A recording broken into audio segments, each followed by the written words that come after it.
I got this new Sowcube RS3M V5 and isa-setup ko siya using one lube.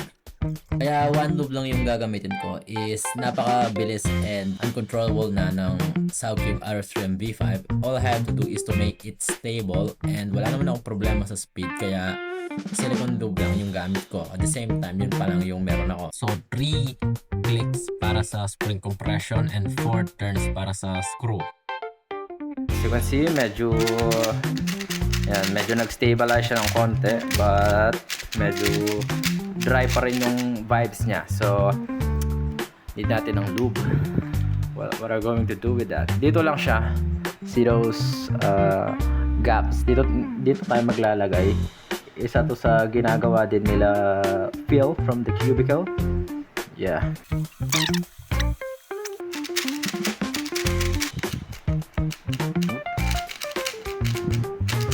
Yan.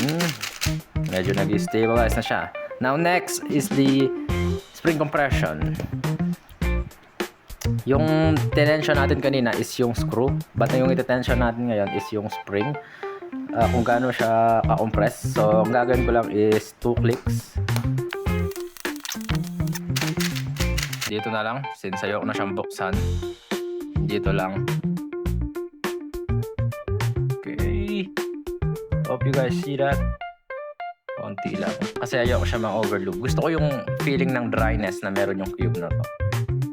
So, konti lang. Then here.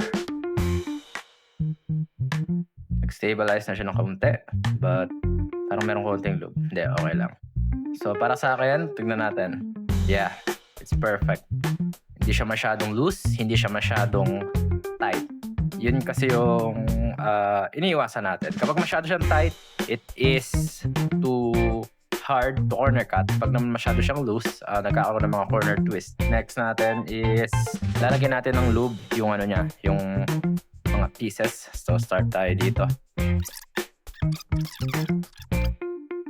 Okay, now it's time to break it in. It's really gummy. So ayun.